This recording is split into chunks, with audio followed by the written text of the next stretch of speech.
ಇದ್ದಾರಲ್ಲ ವಿನೋದ ಪ್ರಿಯೆ, ಸತ್ಯಾರ್ಥನ ಶ್ರುತೆ, ಸತ್ಯಭಾವ ಅವಳವರಿಗೆ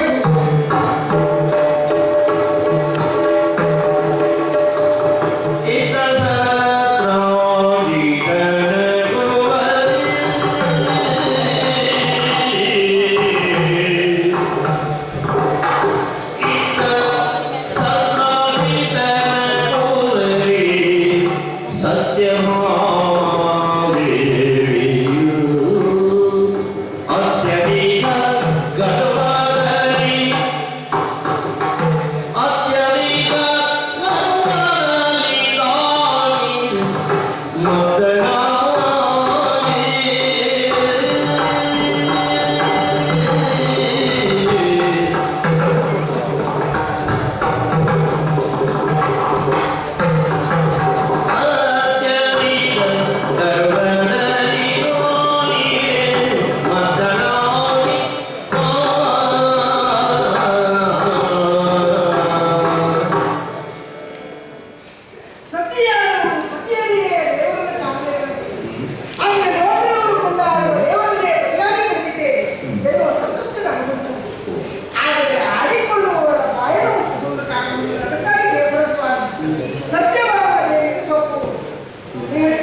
ಇರುವ ಭೂಪರ ದೂರು ಒಂದೇ ಹೋರಾಗೆ ಇರುವ ಭೂಪರ ದೂರು ಒಂದೇ ಹೋರಾಗೆ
ಒಮ್ಮೊಮ್ಮೆ ನಮ್ಮ ಗಣಿಸಿ ಗಾಳಿ ಬರುವುದು ತಲೆಗೆ ತಲೆಯಲ್ಲಿ ಗಾಳಿ ಬರುವುದು ನೋಡಿ ಗಾಳಿಯಲ್ಲಿ ಬಿದ್ದು ಮೇಲೆ ಹೋದೆ ಮರಕ್ಕೆ ನೀರು ಹಾಕುವ ತಲೆಗಳು ಬೇರೆ ಹಾಕಿ ಮೇಲೆ ಹೋಗುದು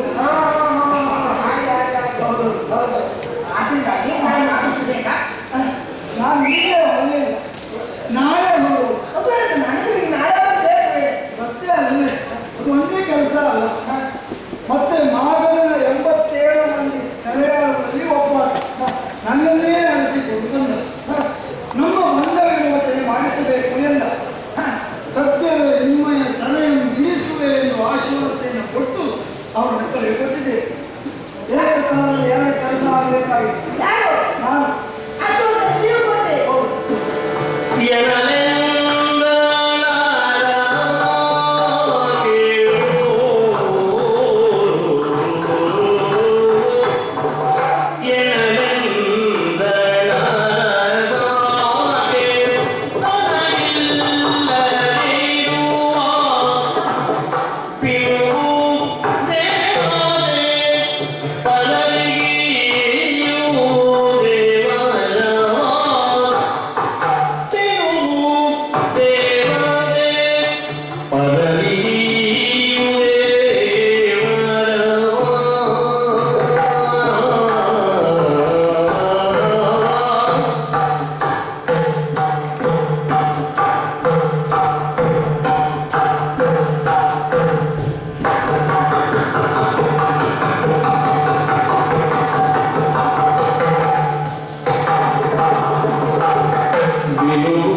ಶತಮಾನದ ಗಂಗಿ ಊರ ಬಿಟ್ಟಿ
ಯಾವ ಶಕ್ತಿ ಸಾಮರ್ಥ್ಯ ಎನ್ನುವುದಿಲ್ಲ. ತನ್ನ ಪ್ರಭಾವದ ಮೀರಿ ಕೊಟ್ಟಿರುವ ಪೂಜೆಯನ್ನು ಸೂಚಿಸುವ ಸಾಮರ್ಥ್ಯ ಎನ್ನುವ ತಿರುಗು ದೇವತೆ ಕಣ್ಣು ಪಡೆಯುವಂತೆ ಪೂಜೆ ಪಡೆದು ನಿಮಗೆ ಬೇಕಾದ ಇಷ್ಟಾರ್ಥವನ್ನು ನಾವು ಈಡೇರಿಸುತ್ತೇವೆ ಎನ್ನುವುದಾಗಿ ಆ ರೀತಿ ಇಷ್ಟವರ್ತನ್ನು ಈಡೇರಿಸುತ್ತೇವೆ ಅಂತ ಅವರೇ ಕಲಸರಿ ಅದು ಯಾವ ಹೊಂದಿಕೆ ಆಗಿದ್ದು ಸಾಧ್ಯ ಎಲ್ಲೋ ಆಕಸ್ಮಿಕವಾಗಿ ಏನು ಮಾಡಬೇಡಿ ಆದರೂ ಅದು ಅದೇ ಮಾತ್ರ ನೆನಪಾಯ್ತು ಇವತ್ತು ಸ್ವಲ್ಪ ಹೊರಗೆ ಉಂಟು ಮತ್ತೆ ನಾನು ನೀನು ಹೇಳಿ ಮಾಡಿ ನಿನ್ನ ಕೊಂದು ಕೊಡ್ತೇನೆ ಯಾಕೆ ಯಾಕೆ ಮಾಡಿದ್ರೆ ಗೊತ್ತಿದ್ದವರು ಮತ್ತೊಂದು ಬರ್ತಾಗಿ ಕೊಟ್ಟೆ ಎಂತ ಅವರಿಗೆ ಹೋರಾಟ ಮಾಡೋದು ಹೋದವರೇ ಹೋಗಿ ಏನಾಗಿತ್ತು ಅವರಿಗೆ ಹೆಸರು ಓಡಿ ಬಂದವರು ನೀನು ಇದೆಯಾ ನಾನು ಇದನ್ನು ಸುದ್ದಿ ಕೇಳಿಸಿಲ್ಲ ಅದೇನು ಇದು ನಾನು ಮಾದರಲ್ಲಿ ಹೋರಾಟ ಮಾಡಲಿಕ್ಕೆ ಹೋಗಿದ್ದೆ ಅವನಾಗಿ ಇಲ್ಲಿಗೆ ಬಂದಿದ್ದೆ 17 ಸಾರಿ ದಂಡೆತ್ತಿ ಬಂದು ಅದನ್ನಾಗಿ ಬೆಳೆದಿಯಾ 17 ಸಾರಿ ದಂಡೆತ್ತಿ ಬಂದಿದ್ಯಾ ನಾನು ಸೋತವ ಹೌದು ಅಂತ ಸೋತವರನ್ನೇ ಮತ್ತೆ ಸೋಲಿಸುವುದಕ್ಕಾಗಿ ದಂಡೆತ್ತಿ ಬರುವ ಕ್ರಮ ಬಂದ ಸೋತ ಹೋದ ಮತ್ತೆ ಗೆಲ್ಲುವುದಕ್ಕೆ ಬಂದ ಸೋತ ಹೋದ ಹೀಗೆ 17 ಬಾರಿ ಸೋತು ಹೋಗಿದ್ದಾರೆ ಮುರಿತೀರ ಅವ ಬಂದ ಸೋತ ಹೋದ ಯಾವುದು ಸೋತ ನಿಮ್ಮನ್ನು ಹಿಡಿಯುವುದಕ್ಕಾಗಿ ಸೋತ ಹಿಡಿಯುವುದಕ್ಕಾಗಿ ಸೋತ ನಾನು ಹೋರಾಟ ಮಾಡಲಿಲ್ಲ ಯಾಕಂದ್ರೆ ಬಂದ ತಕ್ಷಣ ನೀವು ಸ್ಥಳ ಬಿಟ್ಟಿದ್ದೀವಿ ಪಾಪ ಅವ್ರು ಹಿಡಿಯೋದಕ್ಕಾಗಿ ಸೋತ ಎಲ್ಲ ಸಂದರ್ಭದಲ್ಲಿ ಸ್ಥಳ ಬೇಕೇ ಇಲ್ಲ ಹೌಸ ಡಿಂಬಕ್ಕ ಎನ್ನುವಂತ ಅಣ್ಣ ತಮ್ಮನನ್ನು ಮೊದಲು ಕರೆದುಕೊಂಡು ಬಂದ ಅವರಿಗೆ ಹರಣ ಅನುಗ್ರಹ ವರ ಬೇರೆಯವರಿಂದ ಅವರಿಗೆ ಸಾವೇ ಇಲ್ಲ ಅವರಿಂದಲೇ ಅವರಿಗೆ ಸಾವು ಆ ಬುದ್ಧಿವಂತಿಕೆಯಿಂದಲೇ ಅವರನ್ನೇ ಕರೆದುಕೊಂಡು ಬಂದ ಈ ಕಥೆ ನಾನು ಚೆನ್ನಾಗಿ ಓದಿದೆ ನಾನು ಹೋರಾಟ ಮಾಡ್ತಾ ಮಾಡ್ತಾ ಮಾಡ್ತಾ ಹೌಸ ಸತ್ತ ಅಂತ ಬೊಗ್ಗೆ ಹಾಕಿ ಸಮುದ್ರದಲ್ಲಿ ಹಾರಬೇಕು ಆವಾಗ ತಮ್ಮ ಡಿಂಬಕ್ಕಲ್ಲಿ ಕೇಳಿತು ಅಯ್ಯೋ ಅಣ್ಣ ಸತ್ತ ಅಂತ ಆದ್ರೆ ನಾನು ಬದುಕಿ ಏನು ಪ್ರಯೋಜನ ಅಂತ ಅವನು ನಿಜವಾಗಿಯೂ ಸಮುದ್ರಕ್ಕೆ ಹಾರಿ ಸತ್ತ ಆವಾಗ ಹೌಸ ಸತ್ತ ಅಂತ ಪ್ರಚಾರ ಆಯ್ತು ಜೀವಂತ ಇದ್ದ ಅಣ್ಣ ತಾನು ಬದುಕಿ ಪ್ರಯೋಜನ ಇಲ್ಲ ಅಂತ ಅವನು ಸಮುದ್ರ ಸತ್ತ ಅವ್ರು ಕೊಲ್ಲುವುದಕ್ಕೆ ಬೇಕಾಗಿ ನಾನು ಮೊದಲು ಹಾರಿಕೊಟ್ಟೆ ಅದು ನೀವು ಸಮುದ್ರ ಹರಬಾರ್ದಿತ್ತು ಆಮೇಲೆ ಕಾಳೆಯವನ್ನ ಬಂದ ಅವನು ಕರ್ಕೊಂಡು ಬಂದ ಅವನಿಗೆ ಆಯುಧದಿಂದ ಮೈಲ ಓಡುವುದಕ್ಕೆ ತೊಡಗಿದೆ ನನ್ನಲ್ಲಿ ಬೇರೆ ತೊಡಗಿದೆ ಹೌದು ಚೌರಾಶೀತಿ ಎನ್ನುವಂತ ಗುಹೆಯವರ ಹೋಗಿ ಹೋಗ್ಕೊಂಡೆ ಅವ ಬಂದ ಅಲ್ಲಿ ಆರು ಭಕ್ತರು ಒಬ್ಬ ರಾಜಶ್ರೀ ಮುಚುಕುಂದ ಎನ್ನುವ ಮನೆಗೆ ಪ್ರವಾಸದ ಮಾಡ್ತಾ ಇದ್ದ ಅವನ ಆಚೆ ಹೋಗಿ ಕುಳಿತೆ ಈ ಕಾಲೆಯನ್ನು ಬಂದವ ನಾನೇ ಅವನು ಅಂತ ಸರಿಯಾಗಿ ಅವ ಬೈರುಮುಖನಾದ ಅವನ ಕಣ್ಣಿನ ಜ್ವಾಲೆ ಅದು ಆಡಿದಾಗ ಆ ಜ್ವಾಲೆಗೆ ಸುತ್ತು ಭಸ್ಮವಾಗಿ ಹೋದರೆ ಹೀಗೆ ಉಪಾಯಾಂತರದಿಂದ ಬಂದ ಬಲವನ್ನೆಲ್ಲ ಸಮರ್ಪಿಸಿದ್ದೇನೆ 23 ಅಚ್ಚುವರಿಗೆ ಸೇರಿಯಲ್ಲಿ ಈಗ ಮಾದವನ್ನು ಇರುವುದು ಒಂದೇ ಅಚ್ಚುವಡಿ ಸೇನೆ 22 ಅಚ್ಚುವಡಿ ಸೇರಿ ಇಲ್ಲೇ ಮುಗಿದ್ದೇನೆ ಆಮೇಲೆ ಒಂದು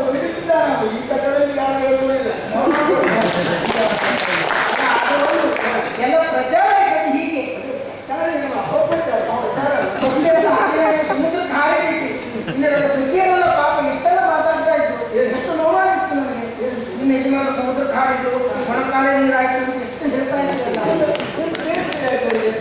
ಸಮುದ್ರ ಕಾಲು ಸತ್ತು ಬೇಕಾಗ್ತಿತ್ತು. ನಾನು ಬದುಕಿದ್ದೇನೆ, ಸಂತೋಷ ಪಡಬೇಕು. ನಿನಗೂ ಅಷ್ಟೇ, ನೀನು ಸತ್ಯರಿಗೂ ಅಷ್ಟೇ.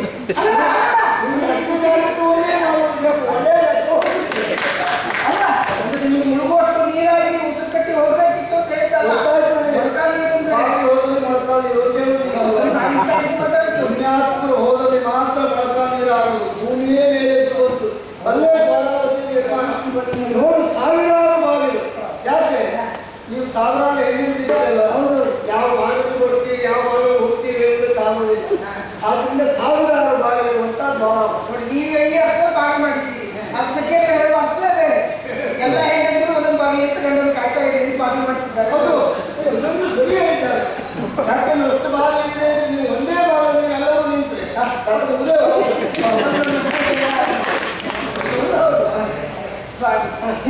ಏನೇ ಹತ್ತು ಮನೆ ದಿನ ಮಲಗಿದಾಗ ನಾನು ಮತ್ತು ನೀವು ಒಟ್ಟಿಗೆ ಆರಾಮಿಸಬೇಕಾದದ್ದು ಮನೆಗೆ ಆಗಿತ್ತು.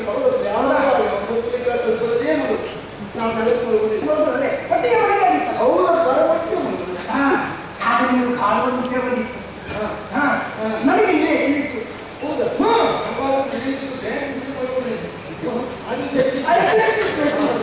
ಆಗ ನೋಡ್ತೇನೆ ಮನೆಯೆಲ್ಲ ಬೋರಿತ್ತು. ಅಷ್ಟೇ ಅಲ್ಲ, ಹಿಡಿದು ಆಗ ನಾವು ವ್ಯಕ್ತಿ ಹಿಡಿದುಕೊಂಡೆ ನಿಮ್ಗೆ ಸಮಾಧಾನ ಆಯ್ತು. ನನಗೆ ಕಮ್ಮಿ ಆಗಿತ್ತು. ತಿರುಗ್ತಾ ಇತ್ತು. ನಾನು ಎಷ್ಟು ಸಿಟ್ಟು ಬಂದಿತ್ತು ಯಾವಾಗ ಸಿಟ್ಟು ಬಂದಾಗ ಬರುವುದು ಮಾನವ ಬಂದ ಬಿಡುವುದಿಲ್ಲ. ನೀವ್ಯಾವ ಹರಿಬೇಡಿ, ನಮ್ಮನ್ನು ಗಟ್ಟಿಯಾಗಿ ಹಿಡಿದು. ಈಗ ನಾನು ಓಹೋ, ನಾವು ನಾಟಿ ಕೂಡ ನಿಮಗೆ ಆಗಿತ್ತು, ನಾವೇ ಹೇಳ್ಕೊಂಡು ಅದಕ್ಕೆಲ್ಲ ಹೋಗುದು. ಏನೇ ಇರಲಿ, ನೀವು ಈ ಕಾರಣವನ್ನು ಕೊಟ್ಟು ಆತನನ್ನು ನೇರವಾಗಿ ಮುಖಾಮುಖಿಯಾಗಿ ಎದುರಿಸುವಲ್ಲಿ ನೀವು ಸೋತಿದ್ದೀರಿ, ವಿಫಲವಾಗಿದ್ದೀರಿ ಎನ್ನುವುದಾಗಿ ಆಡಿಕೊಡ್ತಾ ಇದ್ದಾರೆ. ಒಂದು ದೂರು ಕೊಟ್ಟವರಿಗೆ ಅಷ್ಟು ಗೊತ್ತಿಲ್ಲ ಅಂತ ಮಾಡ್ತಾರೆ. ಪಾಪ ಏನ್ ಮಾಡೋಣ. ಈಗ ಹೊಳೆಯಲ್ಲಿ ಮುಳುಗುವಲ್ಲಿ ಮುಳುಗಡಿಸಿದ್ದು ಆಸನಕ್ಕೆ ಭಾವಿಸ್ತಾನೆ, ಹಿಡಿದುಕೊಳ್ಳುವುದು ಪ್ರಯತ್ನಿಸ್ತಾನೆ. ಹಾಗೆ ವರ್ಷ ಯಾವ ಹೇಳಿದ್ರು ಈ ಯುವಕರು ಇದ್ದಾರೆ. ಹೊಳೆಯಲ್ಲಿ ಮುಳುಗುವವನಿಗೆ ಹುಡುಕಡೆ ಸಿಕ್ಕಿ ತೆಗೆದುಕೊಳ್ಳುತ್ತದೆ. ಎಲ್ಲಿಯೋ ಅವರು ಹೊಳೆ ಹಾರಿ ಹುಡುಕಿ ಯಾರು ಹುಡುಕೊಳ್ಳುವುದಿಲ್ಲ. ಇಲ್ಲಿಗೆ ವರ್ಷ ಯಾರು ತಪ್ಪಾಗಿ ಹೇಳಿದ್ರು ಇದ್ದಾರೆ, ಹೋಗಿ ಹೇಳಿ ಅಂತ. ಹೋಗಿ ಯಾರಿಗೂ ಅಲ್ಲ ಅಂತ ಹೇಳುವುದಿಲ್ಲ, ಕೈ ಮಾಡಿ ಆಗುದಿಲ್ಲ ಅಂತ ಹೇಳಿದ್ರು. ಏನು ನಾನು ಹೋಗುವುದಲ್ಲ. ಮರುತ ಸಂಭವ ಭೀಮಸೇನಿಂದ ನಿಮಗೆ ಆಗುವುದಿಲ್ಲ. ಯಾಕೆ ಮಕ್ಕಳೆಲ್ಲ ಗಾಳಿ ಸಾಲಗಳು ಹೋಗ್ತಾರೆ. ನಿಮಗೆ ತಲೆ ಬಿಸಿ ಆಗ್ತದೆ. ನಾನು ಬಿದ್ದ ಗಟ್ಟಿಯಾಗಿ ಇಟ್ಕೊಳ್ಳುವುದಿಲ್ಲ. ಹೌದು, ಕಾಯೋ ಹೊಣೆಗಾರಿಕೆ ಆಗಿರುತ್ತಲ್ಲ.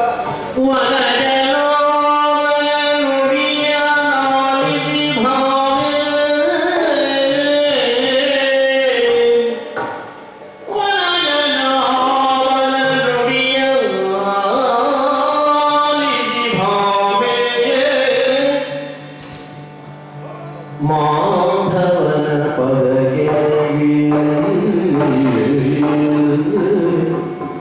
ಮಾಧವನ ಪದಗೆ ಭಿನ್ನಯಿಸಿದನು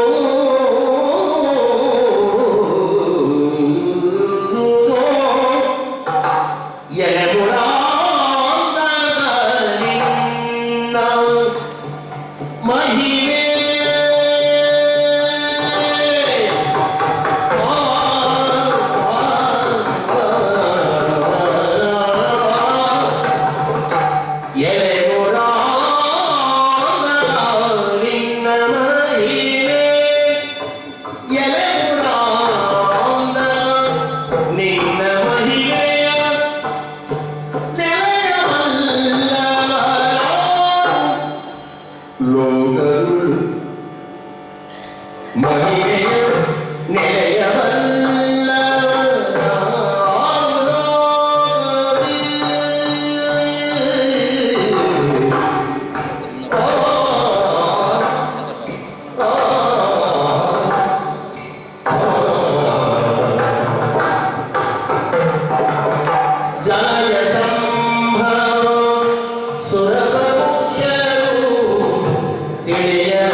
ಮಹಿಮೆಯ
ಗೊತ್ತಾಯ್ತು ಸ್ವಾಮಿ, ನಿಜವಾಗಿ ನನಗೆ ಬಹಳ ಸಂತೋಷ ಆಯ್ತು ನೋಡಿ. ನೀನು ನೋಡಿದ್ರೆ ಗೊತ್ತಾಗ್ತದೆ. ಇಷ್ಟೊಂದು ಹಾಗಲ್ಲ ಅಲ್ಲ ನಾನು. ಹೌದು, ಒಂದು ಇಟ್ಕೊಳ್ಬೇಕು ಅಂದ್ರೆ ಸಂತೋಷ ಆಗಬೇಕು. ಯಾಕೆ ಆರಂಭದಲ್ಲಿ ನೀವು ಹೇಳಿದ ವಿಚಾರಕ್ಕೆ ಆತಂಕ ಆಗಿತ್ತು. ಅವನು ಈ ರೀತಿಯ ಕಾರ್ಯವನ್ನು ಸಾಧಿಸ್ತೇನೆ ಅಂತ ಹೇಳಿದಾಗ ಸಂತೋಷ ಆಗಿತ್ತು ಸ್ವಾಮಿ. ಹಾಗೆಲ್ಲ ಒಮ್ಮೆ ಅರ್ಥ ಆಗುವುದಿಲ್ಲ. ಯಾಕೆ ನಿಮ್ಮಂಥವರ ಮಹಿಮೆ ಆ ಎತ್ತರವನ್ನು ತಗಲವನ್ನು ಅರಿಯುವುದಕ್ಕೆ ನಮ್ಮಂಥವರಿಂದ ಹೇಗೆ ಸಾಧ್ಯ? ಸಾವಿರ ವರ್ಷಗಳ ಕಾಲ ತಪಸ್ಸನ್ನು ಆಚರಿಸುವಂತಹ ಋಷಿಮುನಿಗಳಿಗೆ ಅರ್ಥ ಮಾಡಿಕೊಂಡು ಚಕ್ರವರ್ತಿ ನಮ್ಮಂತಹ ಪಾಮರರಿಗೆ ಅರ್ಥ ಆಗಿಸುತ್ತೀರಿ. ಆಗವನ್ನು ಹೇಳಿದಲ್ಲ, ಈ ರೀತಿಯಲ್ಲಿ ಮಾಡುವುದನ್ನು ಒದಿಸುತ್ತೇನೆ, ಪಾಂಡವರನ್ನ ಹೋಗುತ್ತೇನೆ, ಜೊತೆಯಲ್ಲಿ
ಹೀಗೆ ನಾಶವಾಗಿ ಹೌದಲ್ಲ ಅದು ಬೇರೆ ಅಲ್ಲ. ಬೇರೆ ಬೇರೆ ಹೌದು. ಒಂದು ಭಯಬೇರೆ, ಮತ್ತೊಂದು ರಣಬೇರೆ, ಮತ್ತೊಂದು ಬೇರೆ. ಈ ಬೇರೆ ಯಾಕೆ ಇದಕ್ಕೆ ಒಂದು ದೊಡ್ಡ ಕಥೆ ಉಂಟು. ಹೌದು. ಒಂದು ಕಾಲದಲ್ಲಿ ಮಾಷ ಮತ್ತು ವೃಷಭ ಎನ್ನುವಂತ ಅವಲಂಬಿತರಾಗಿ ದೇವಲೋಕದ ಅಭಿಯೋಗ ನಡೆಸ್ತಾ ದೇವತೆಗಳನ್ನ ನಮಗೆ ಪರಶಿವನಲ್ಲಿ ಹೋಗಿ ಬೇಡಿಕೊಂಡಂತೆ ಪರಶಿವ ಅವರನ್ನು ಮುಟ್ಟಿಸುವುದಕ್ಕಾಗಿ ಕೆಳಗೆ ಬಂದಂತ ಆತ ಹಿರಿಯವಾದಂತ ಮಾಷನ್ನು ಎದುರಿಸಿದಂತೆ ಎದುರಿಸಿ ಅವನನ್ನು ಕೊಂದ ಬಗೆಹರೆ ಕೊಟ್ಟರೆ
ರುದ್ರನ ಒಲಿಸಿ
ವಿರೋಧಿಗಳ ಆಕ್ರಮಣವಾಗುತ್ತೆ ಎನ್ನುವುದನ್ನು ತಿಳಿದಾಗ ಒಂದು ಬೇರೆಯನ್ನು ಮಾಡಿದರು. ಪರ್ಯಾಯವಾಗಿ ವಿರೋಧಿಗಳ ಆಕ್ರಮಣವಾಗುತ್ತಾ ಇದೆ ಎಂಬುದನ್ನು ಮಾಡಲು ಯತ್ನಿಸಿದರು. ಅದು ಹಣ ಬೇರೆ. ಆಮೇಲೆ ಮಾಡಲು ನೇರವಾಗಿ ಬಂದು ಮತ್ತೊಂದು ಬೇರೆಯನ್ನು ಭಾವಿಸಿದರು. ಅದು ಬೇರೆ ಬಂದಂತ ವಿರೋಧಿಗಳ ಅಲೆಯಲ್ಲಿ ಭೀತಿಯ ಅಲೆಯನ್ನು ಅತ್ತ ಇತ್ತ ಸುತ್ತಮುತ್ತ ಕಣ್ಣನ್ನು ಹೊರಸುತ್ತಿರುವಾಗ ಮೂರನೆಯ ಬೇರೆ ಅದನ್ನು ಮಾತು ಪಾಲಿಸಲು ಕಲ್ಲಿಗೆ ವಿರೋಧಗಳು ನೋಡ್ತಾರೆ. ಮಾರ್ಗದ ವಿಜಯವಾಗ್ತದೆ. ಮಾರ್ಗದ ಜಯದ ಬಿಟ್ಟು ಇರುವುದಿಲ್ಲ. ಆದ್ದರಿಂದ ಮೊದಲು ನಾವು ಮಾಡಬೇಕಾದ ಕೆಲಸ ಬೇರೆ ತ್ರಯವನ್ನು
ಈಗಾಗಲೇ ರಣಬೇರಿ ಭಯಬೇರಿ ಜಯಬೇರಿ ಅಂತ ಪಡೆದು ಲೋಕವನ್ನೇ ಗಡಗಡನೆ ನಡುಗಿಸಿದ ನಾನು ಈಗ ಹೆದರಿ ಕಂಗಾಲಾಗಬೇಕಾದ ಸ್ಥಿತಿ. ಯಾರಿಂದ ಹೀಗಾಯಿತು, ಯಾಕಾಗಿ ಹೀಗಾಯಿತು ತಿಳಿಯಲೇಬೇಕು. ಸ್ವಾಮಿ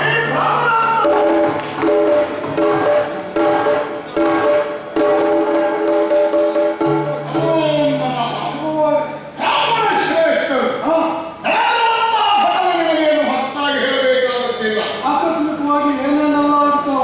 ಹೌದಲ್ಲ, ಇದಕ್ಕೆ ಕಾರಣ ಏನು? ಯಾರಿಂದ ಹೇಗಾಯಿತು ಅಥವಾ ಯಾಕೆ ಹೇಗಾಯಿತು? ಇದರಿಂದ ಮುಂದೆ ಉಂಟಾಗಬಹುದಾದಂತಹ ದುಷ್ಪರಿಣಾಮ ಏನು? ಅಲ್ಲ, ಇದರಿಂದ ಪಾರಾಗುವುದಕ್ಕೆ ಉಳಿದ ಮಾರ್ಗ ಯಾವುದು? ದಯವಿಟ್ಟು ನೀವೇ ತಿಳಿಸಬೇಕು. ನಾನೇ ಹೇಳಿ ಮಹಾರಾಜ, ಅಕಾಲದಲ್ಲಿ ಈ ರೀತಿ ಪ್ರಕೃತಿ ವಿಕೋಪ ಉಂಟಾಗ್ತದೆ ಅಂತಂದ್ರೆ ಹಾ, ಧರ್ಮಶಾಸ್ತ್ರದಲ್ಲಿ ಅದನ್ನು ರಾಜಾರಿಷ್ಟ ಅಂತ ಕರೀತಾರೆ. ರಾಜಾರಿಷ್ಟ. ಹೀಗೆಯೇ ಇದಕ್ಕೇನು ಪರಿಹಾರವೇ ಇಲ್ಲವೇ ಸ್ವಾಮಿ? ಪರಿಹಾರ ಇಲ್ಲದೆ ಹೋದ ದೋಷವಂತೆ ಏನು ಪರಿಹಾರವೇ? ಅದ್ಭುತ ಕೋಲಾಹಲದ ಪರಿಹಾರಕ್ಕೆ ಹಾ. ಅದ್ಭುತ ಎನ್ನುವ ಒಂದು ಶಾಂತಿಯನ್ನು ಮಾಡಬೇಕು. ಅದ್ಭುತವಾದ ಶಾಂತಿ. ಈ ಹೆಸರನ್ನೇ ನಾವು ಇಷ್ಟುವರೆಗೆ ಎಲ್ಲಿಯೂ ಕೇಳಿದ್ದಿಲ್ಲ. ಅದಕ್ಕಾಗೇ ಇವತ್ತು ನಾನು ಹೇಳಿದ್ದೆ. ಅಂದ್ರೆ ನೀವು ಹೇಳಿದ್ದು ಒಂದು